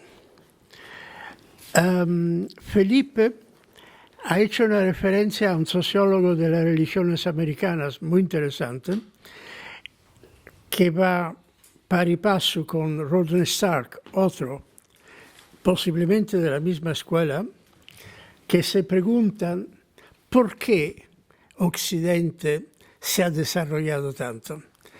Y sabemos, tú y yo creo, vamos, lo que contestan estos. Julio, que ha subrayado un hecho para mí fundamental. Vamos a ver, viene aquí un emigrante de Venezuela o de Italia y cotizamos. Viene aquí un señor del Marruecos y cotizan solo el 35%. Eso va debido a muchas cosas que ahora no me pongo a analizar, pero una de estas es que, claro, si viene una familia musulmana, un hombre con 5 mujeres, allá estamos que cotiza solo el 20%.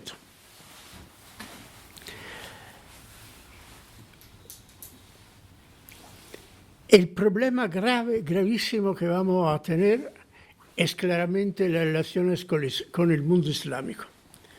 De esto no me cabe la menor duda. Yo espero vivamente que tantos problemas desde un punto de vista, enfocándolo desde la Caritas in Veritate de Benedicto XVI, que se vuelva a tomar muy en cuenta la veritate, porque hemos hablado mucho de Caritas, pero si no hay veritas, no hay Caritas. Y entonces habrá, creo yo, espero vivamente, una fuerte clarificación en los valores fundamentales de Occidente. Pero las relaciones con el mundo islámico son tremendamente sensibles y muy, muy difícil a solucionar, muy difícil. Muy difícil, sobre todo si la gente que quiere construir estos puentes con el Islam no tiene claro a qué sirve un puente. Un puente no es unidireccional, son las dos direcciones.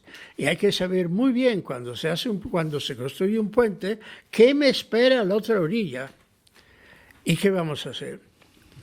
Luego, última observación que habéis citado, sobre todo Julio, la doctrina social de la Iglesia, que básicamente es, se empezó a construir desde un punto de vista teórico y práctico con la Rerum Novarum de León XIII, pero se condensa en el Catecismo de la Iglesia Católica en el artículo 2241, que está dividido en dos párrafos. Lo primero hace referencia al derecho natural, subrayado por Francisco de Vitoria, más bien iluminado por él, del derecho a emigrar, a moverse en el mundo.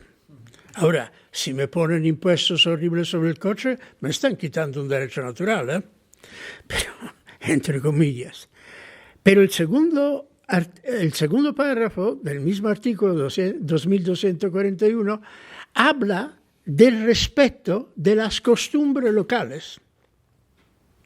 Eso es fundamental, porque sin el respeto de la costumbre local, de los mores, no hay derecho a emigrar. No digo más. Ahora, ¿quién quiere intervenir para hacer preguntas? Una cosa de respeto voy a contar y ya os dejo. Aquí en Villalba, yo soy concejal 12 años. En Villalba. Aquí en Villalba se planteó un problema. Enorme. Un problema enorme. Y es que los de religión musulmana, las niñas cuando tienen la menstruación ya no van al colegio. Aquí la educación es obligatoria hasta los 16 años. Y ellos sacaban a la niña del colegio y a casa. Se hablaba con los padres y decían, oiga usted, esta niña tiene que vivir hasta 16 años. Esta niña se va a barrer a casa y a fregar y a ayudar a su madre. Pues esta niña ya no va al colegio. No, es que las leyes españolas dicen que todos, hombres y mujeres hasta los 16 años, tienen que ir al colegio. Pues no, pues esta con 13 se queda en su casa. Había esos choques, y es lo que estamos diciendo, del choque con las leyes y los justos motivos. Es decir, no todos encajan igual, porque estamos hablando de concepciones totalmente diferentes. Bueno, yo tengo una cosa que decir, y es que a mí... yo tengo esto. No, y es que todo lo que está ocurriendo no es una casualidad. No es una iniciativa de las personas. Por ejemplo, la inmigración, los inmigrantes, es puramente instrumental. Prueba de ello es que en la cadena de valor de la salida a la llegada se están produciendo ingresos para fomentar el negocio de la inmigración. Y a mí me parece, y por ejemplo, y hay alguna otra cosa que nadie menciona, y es que la solución demográfica no es trayendo a gente. Hay que hacer otras cosas entre los chicos y las chicas, que no se hacen. Y a mí me parece que eso es un tema fundamental. Y lo que me preocupa es que el problema es tan complejo y tan grande que en noviembre, además de estas cosas, deberíamos de empezar a preocuparnos por ver si somos capaces de diseñar algún tipo de solución. porque si no, el ejercicio es muy frustrante. Tú y yo estamos hablando de la creación de riqueza como solución y me parece que por ahí es por donde debía de trabajarse. Yo quiero hacer una pregunta a José Ramón. ¿Qué pasa? ¿Qué nos pasaría a los españoles si nos echan de la Unión Europea? Si nos echan. Sí, si nos echan, porque nos van a echar. Yo creo que no. ¿Por qué nos van a echar? Carmen? Estoy de acuerdo que nos van a enseñar. Porque tenemos Lo que a Pedro seguramente Sánchez. Pero somos un chollo. Somos un chollo. Somos un... A ver, somos... Yo me pregunto por qué habremos de trabajar. España, ¿qué los necesitamos? No, aquí me estás haciendo una pregunta sobre si nos echan y nos vamos, la alternativa, ¿no? A ver, somos contribuyentes netos. A la Unión Europea como conjunto, es decir, a los organismos rectores de la Unión Europea, empezando por la Comisión, porque los demás son simplemente deliberativos o resolutivos de algunos aspectos generales como el Consejo, que no viene a cuento, hablamos de la Comisión. A la Comisión le interesa que esté España porque estamos aflojando, es decir, nosotros estamos subvencionando a los que se encuentran por debajo de la media de renta comunitaria. Por lo tanto, no nos iban a echar. Hay un segundo argumento y es que si se van 47 millones de habitantes, la cuarta, quinta economía en términos de PIB y la influencia que tenemos en el resto del mundo, la Unión Europea disminuye en importancia y el viejo objetivo de convertirse en un imperio se aleja mucho más. Es decir, son las dos razones fundamentales. La primera, la pasta. Y la segunda, que no le interesa a la Unión Europea descabezar un elemento tan fundamental de la integración. ¿Nos interesaría a nosotros marcharnos? Esa es la segunda. A ver, hay que hacer un análisis costo-beneficio. Es decir, cuánto obtenemos y cuánto nos cuesta. Eso es muy difícil agruparlo todo en términos económico/financieros. Hay otros muchísimos, ¿no? Y luego cada uno tiene su opinión. Yo tengo la mía, Periquito tiene la suya y el del tambor tiene la suya. ¿Por qué se ha ido el Reino Unido de la Gran Bretaña? Julio ha expresado que es claramente por el respeto que se tienen a sí mismos, a su historia y a su normativa. No están dispuestos a que un tercero aparezca y se coloque por encima en cuanto a la aplicación de la norma. En realidad era un tema de inmigración, pero de inmigración comunitaria, es decir, querían poder controlar el acceso al Reino Unido de inmigrantes del resto de Europa. Esa ha sido la clave del Brexit. Entonces los demás países tendrán que tomar en consideración si les interesa o no. La última vez que hablé del tema aquí dije claramente, aquellos países que pertenecemos a la Unión Económica y Monetaria lo tenemos muchísimo más complicado, porque es el euro la moneda en la que nos movemos y resultaría un doble problema desde el punto de vista económico perder los derechos de la unión aduanera, es decir, que nuestras exportaciones fueran gravadas por aranceles y además, y en el caso de España que tenemos déficit estructural, tanto comercial como fiscal, hacer frente a una devaluación de moneda que sobrevendría si nos íbamos. Dos problemas simultáneos. Es decir, a ellos no les interesa y a nosotros económicamente no nos interesa. Ahora bien, hay otras consideraciones y como llevo 25 minutos contestando, me callo. Encantado. Una pregunta para ver si nos inyecta un poquito vino. Eso con vino. ¿Tú no crees que hay un movimiento soterrado, lento, que se está dando, por ejemplo, con el surgimiento de la Meloni, de la Le Pen, de la alemán, que no sé cómo se llama, y del argentino, que por lo menos pareciera, digamos, como algo que puede producir un cambio favorable? Sí, eso es evidente, has dado en el clavo. Es decir, claramente hay cada vez más partidos políticos de una inmensidad de los 27 que estamos en la Unión Europea, donde aparece la defensa de los intereses de la nación a la que pertenecen. Luego resulta que se agruparán en conjuntos socialistas, populares, patriotas, pero cada vez hay más. En estas elecciones últimas que han tenido lugar, creo que era junio del año pasado, pero no lo recuerdo bien, el grupo de aquellos partidos que está dispuesto a pelear por una recuperación de la soberanía que nos ha absorbido la Comisión de la Unión Europea, no ya el Parlamento, sino la propia Comisión, ha crecido vertiginosamente. Y la situación ahora, si hubiera elecciones, yo creo que sería con superioridad de los partidos soberanistas, es decir, patriotas, nacionalistas, llámalo como quieras. Es decir, ya se está produciendo esa transición. ¿A dónde va a abocar esto? Pues no lo sabemos. Quizá los servicios jurídicos de la Unión Europea se empeñen en que the rule of law, como dicen ellos, que es muy parecido a la generación de fango que dice el gobierno español, es decir, justamente lo que ellos hacen, el incumplimiento, se lo atribuyen al contrincante. Pues tengan que exacerbar. Lo que pasa en Alemania es tremendo. La Alianza por Alemania está la primera en la expectativa de voto ahora mismo y se acaban de producir las elecciones.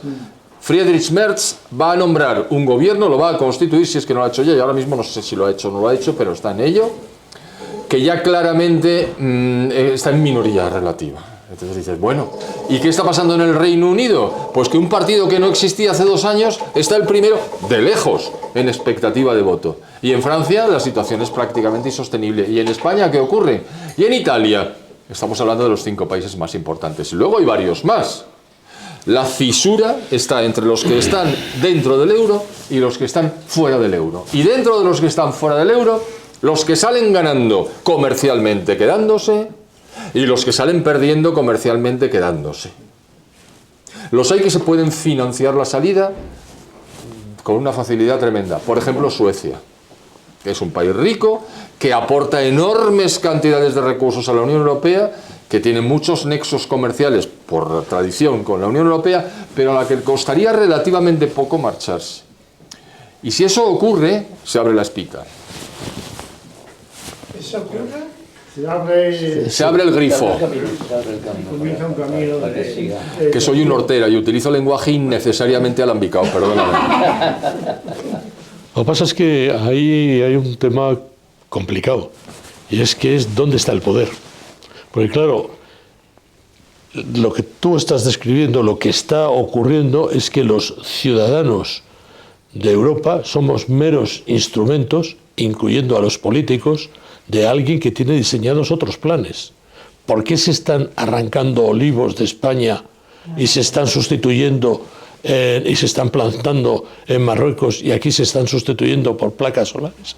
Que a nadie le hace ni pizca de gracia y no se abordan las soluciones racionales que se deberían de solucionar. Es decir, da la sensación de que existe un plan diseñado según Rockefeller por el poder privado para diseñar lo que va a pasar en los próximos años.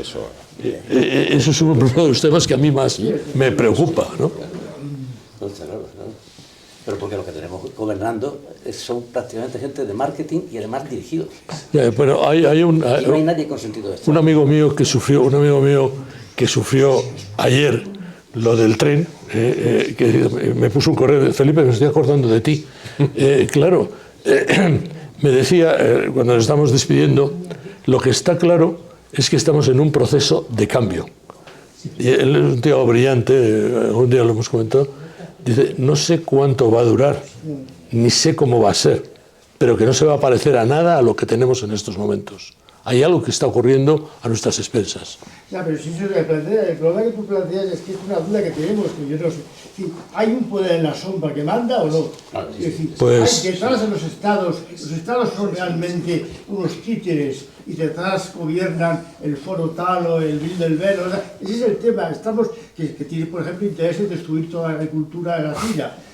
¿Por qué? Porque lo que quiere es convertir a España en un país de servicio para cuando se jubilen ellos.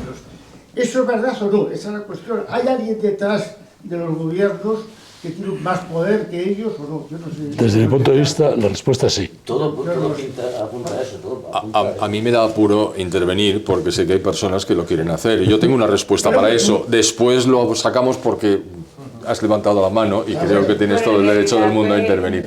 Quisiera aprovechar la oportunidad para agradecer a don Máximo, a través de Omar nos hizo esta invitación, y la verdad es que este tema, que es sumamente interesante y que, bueno, no soy una gran conocedora de la historia de Europa, pero que me alegra muchísimo, porque una de las cosas que más me ha preocupado desde que llegué a España es que encuentro muchísimas cosas parecidas a lo que ocurrió en mi país cuando perdimos la democracia, que nadie creía que podía suceder, que estábamos en una situación de bonanza económica, en una situación donde académicamente las personas eran profesionales en su mayoría, donde no había, digamos, el analfabetismo estaba prácticamente erradicado.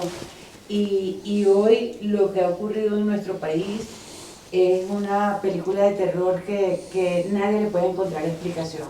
Nosotros mismos estábamos viendo cómo sucedían las cosas, tratando de resolverlo, pero ya fue imposible. Y hoy estamos viviendo esta historia que ustedes seguramente, a lo mejor no tan profundamente, pero siempre han escuchado hablar. Todavía. Y entonces yo he visto algunos rasgos aquí desde que yo llegué, y algunos españoles con los que yo hablo les pido, ni siquiera les hago una recomendación, les pido, pidan la democracia, porque a veces las personas nos dedicamos a lo nuestro, dejando que los políticos resuelvan los temas que tienen que resolver, y entonces es cuando nos obligamos tanto que ya cuando tratamos de entrar a ayudar a resolverlo ya es imposible. Y yo agradezco mucho ver que hay unas personas aquí que están trabajando en eso. Es muy importante conocer la historia para poder evaluar nuestro presente, y entonces esta es una gran oportunidad que ustedes me están brindando, o nos están brindando a Johnny y a mí, y a los que estamos aquí presentes, de poder ver que sí se están haciendo cosas, y que habrá alguien que levante su voz en los momentos determinados para poder detener algunas cosas que yo veo encaminadas. Bueno, muchísimas gracias por habernos invitado, y esperamos una nueva invitación. Un momento,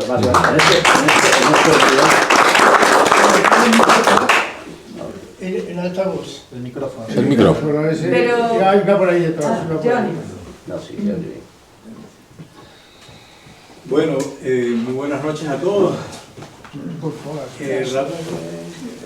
Primero que nada, agradecer por supuesto y luego felicitarlos, porque creo que este tipo de encuentros va en sintonía con lo que están planteando para efectos de la conferencia, Estado y persona.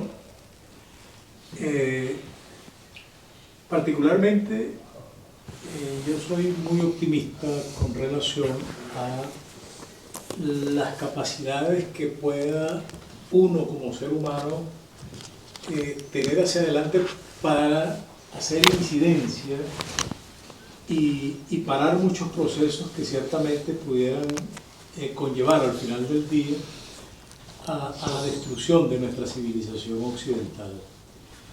Y uno de esos elementos que está allí, que ya está en pleno desarrollo, pero que lastimosamente, déjenme decirles que pareciera que Europa todavía como que no lo está viendo, que es la revolución de la inteligencia artificial como mecanismo de empoderamiento del ciudadano común, del individuo común, y que allí adelante, pues el peligro no es ni siquiera los musulmanes, porque si nosotros estamos rezagados, pues ese mundo está mucho más rezagado con algunas islas determinadas, como Qatar, por ejemplo, pero el universo, como tal, presenta un rezago, pero el peligro está en los mandarines, ¿sí?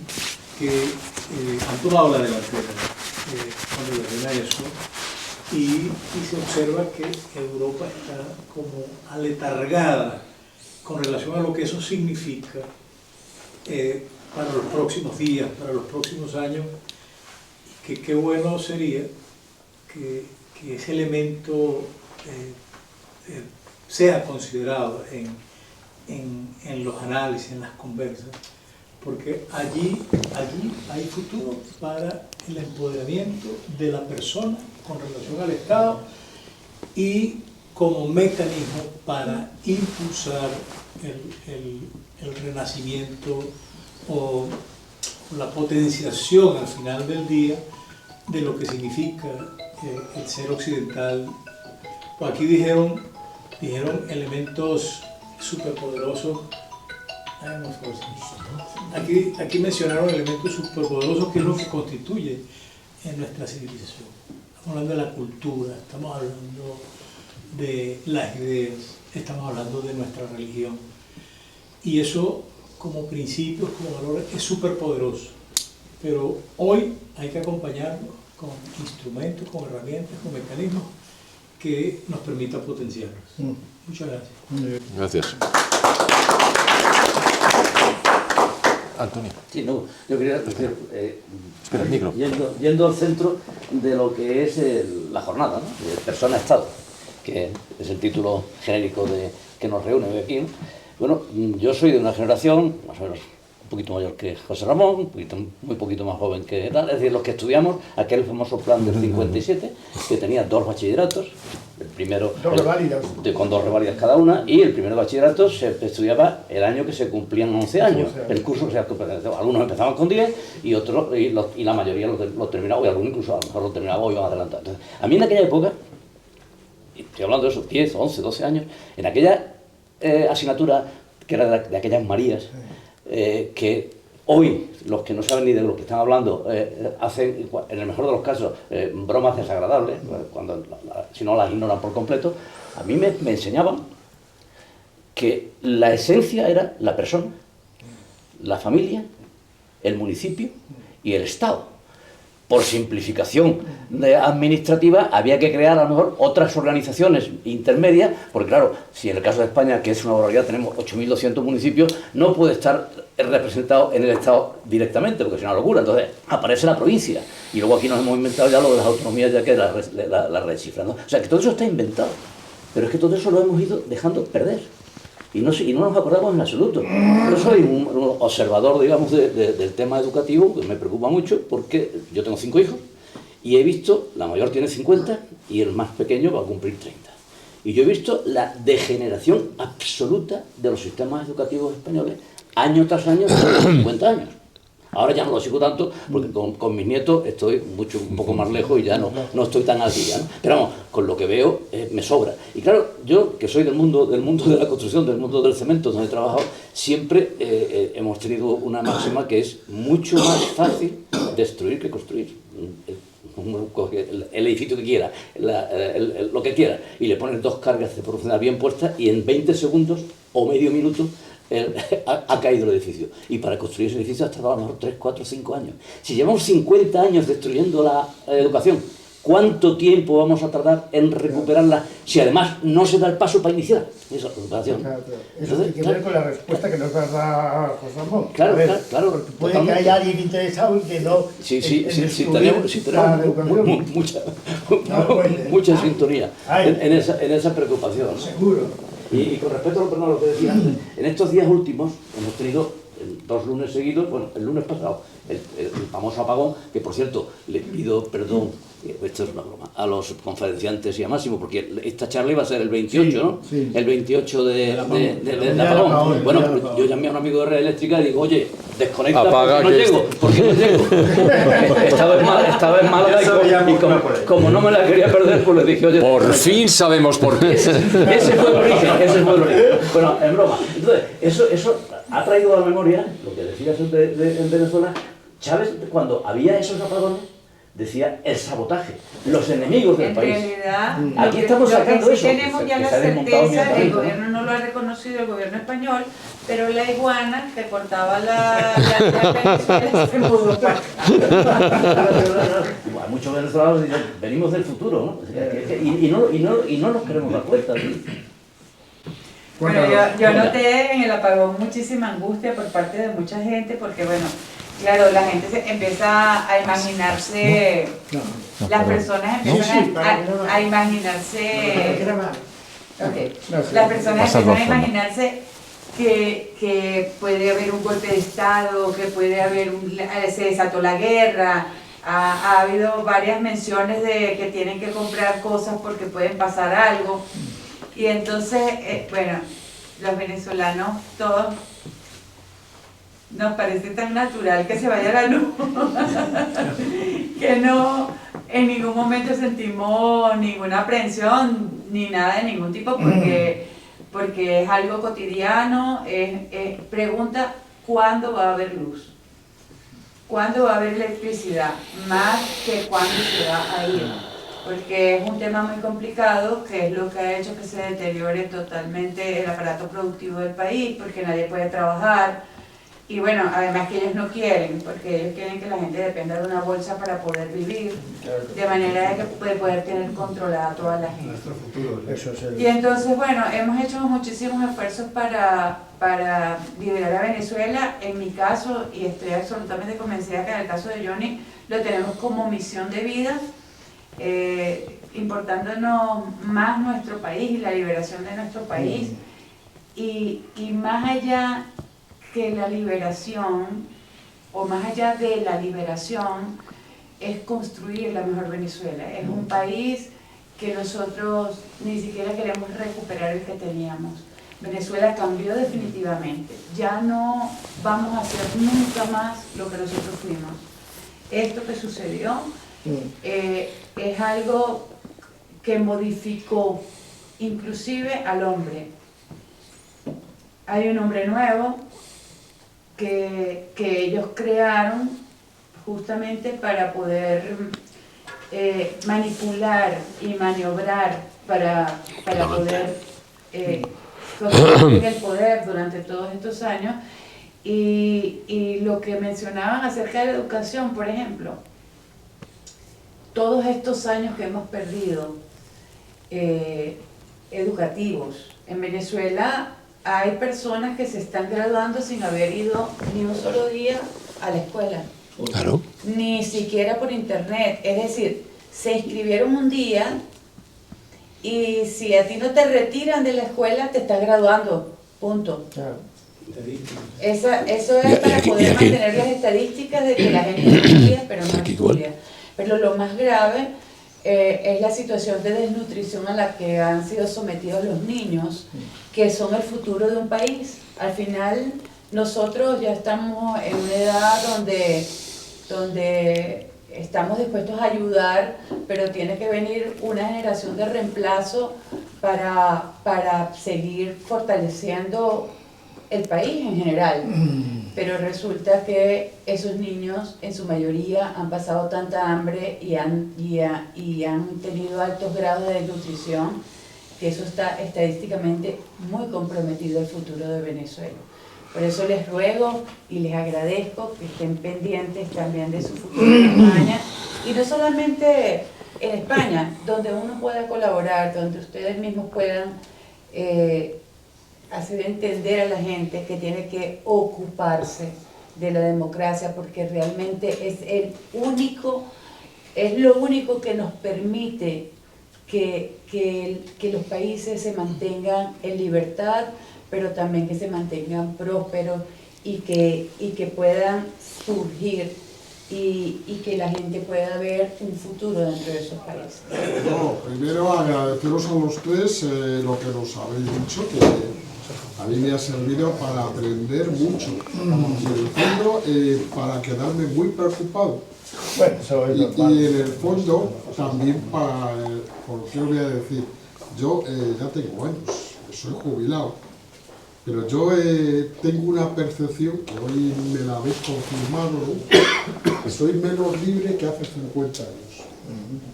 Esa es mi percepción, que cada vez me van quitando más, y que a la sociedad que conozco, a la más cercana, me deja sorprendido, porque no protesta. Es decir, hay cosas que me han sorprendido. Nos confinan en casa y aplaudimos. ¿No? El otro día hubo un apagón y me dicen, no, si estamos muy bien. la delincuencia ha bajado un 50% y ha habido menos no sé qué. Digo, bueno, pues un apagón cada semana, así iremos mejor. Pero vamos, me has abierto los ojos con Unión Europea y Unión Soviética. Es hacer lo mismo, pero sin violencia. ¿Cómo se hace eso mismo sin violencia? Pues Felipe nos lo ha explicado, creando tantas instituciones que me regulan todo. O sea, a mí ya que me regulan todo, hasta cómo tengo que pagar, si tengo que utilizar el dinero en efectivo, si tengo que utilizar la tarjeta. Y Julio, hay una cosa que a mí me ha gustado y yo saco conclusión, y es: todos somos necesarios.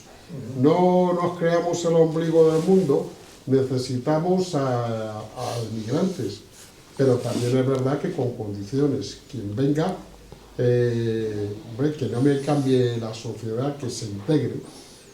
Y había dicho una cosa, Felipe, para noviembre: no seamos tan negativos, busquemos algo de solución. Alguna solución. Porque decir, tengo este problema, no. ¿Qué solución? Yo, tristemente, solamente tengo una: ser un rebelde. Negarme hasta el día que me muera a que me quiten la libertad. Porque yo es lo que estoy percibiendo. Poco a poco me están poniendo una serie de normas, bueno, de todo tipo. O sea, yo, mirad, cuando había el tema de 2020, iba con Máximo a dar una pequeña charla de responsabilidad social corporativa. Iba a ser el 13 de mayo o 14 y se suspendió porque o en marzo, no creo. Pero sí que había buscado un dato en España. Desde 1975 hasta 2020 habíamos creado 100.000 leyes. Considerando leyes lo que es ley, lo que es decreto, lo que es reglamento, lo que sea. Es decir, yo después de tantos años me considero menos libre. Puedo hacer menos de lo que yo quería. O sea, no puedo elegir si voy al supermercado, si compro esto o compro aquello. Pero en los aspectos fundamentales, pues no. O sea, yo ahora no tengo libertad de cambiar de coche. Tiene que ser eléctrico. Y a mí una cosa que me sorprende a nivel de persona, del Estado, ¿no?, es a nivel de España, ¿no? Es decir, yo he discutido mucho por el apagón. Bueno, tampoco es para tanto, digo, hombre, porque tú no te has quedado en un ascensor 10 horas. No, tampoco es para tanto, porque no te has quedado en un tren 10 horas en mitad de un túnel. Ahora, si os parece bien, adelante, ¿eh? Digo, los próximos meses no va a haber, pero dentro de un año, claro. Y no os digo más. Porque, vamos, del apagón antes me preguntaba Vito, digo, todos sabemos por qué ha sido. Hasta el presidente del gobierno, pero no lo quiere decir. No, si lo sabemos. O sea, no hay ninguna duda. Y ya digo, yo tengo esa, no quiero ser el negativo, pero sí una percepción de menos libertad que hace 50 años. Y me alegro de lo que ha dicho sobre el sistema educativo. Yo no hice bachiller, hice formación profesional, pero creo que era lo que se llamaba bachiller de Villar Palasí o algo así. La ley Palasí la cambió, esa la cambió. Ahí empezó la deriva. Ahí empieza la calamidad. Era el cuarto de válida, la ley del 70 empieza la Y ingenieros todos. Bueno, déjame que nos va a contestar José Ramón. Te voy a decir una cosa, yo también, bueno, fue Icaí, como mi amigo Ángel, y el Icade, como el Julio, ¿no?, que es de los jesuitas. Había una cosa que era muy sencilla, que no te lo regalaban. Querías ir a clase. Está subiendo el nivel de esta cosa, Qué barbaridad. Bueno, yo tengo que contestar una pregunta que dice que no tiene que dar. Los poderes ocultos. Yo si queréis, pero da la sensación de que queremos cortar. Sí, no hay ningún problema. A ver, ¿os acordáis de Francisco Umbral? Sí. Bueno, pues no hemos venido Felipe y yo a hablar de nuestro libro, pero nos brindas la oportunidad de hacerlo. ¿Tienes algo escrito? Porque a primeros de junio saldrá a la venta un libro que se va a llamar Desmontando la Agenda 2030. Es que nos ha costado encontrar el título, no vayáis a pensar. Bueno, y analizamos en profundidad El asunto. no solo la agenda, sino los antecedentes de la agenda, cómo la agenda se proyecta sobre nosotros, cómo modifica nuestros hábitos y qué podemos hacer, pero sobre todo, qué hay detrás de la agenda. Y es el control de minorías de carácter mandarinesco, privado, enormemente enriquecidas, junto con las instituciones multilaterales encabezadas por la Organización de Naciones Unidas. Y explicamos en detalle cada uno de los 17 objetivos y de las 169. Bien, bueno, pues eso. Y explicamos qué subyace a cada una de ellas. Y creo que es un libro que puede ser muy interesante. Y ahí está la explicación. La Agenda 2030. Sí, Primero, desmontando la Agenda 2030. Muchas gracias, querido.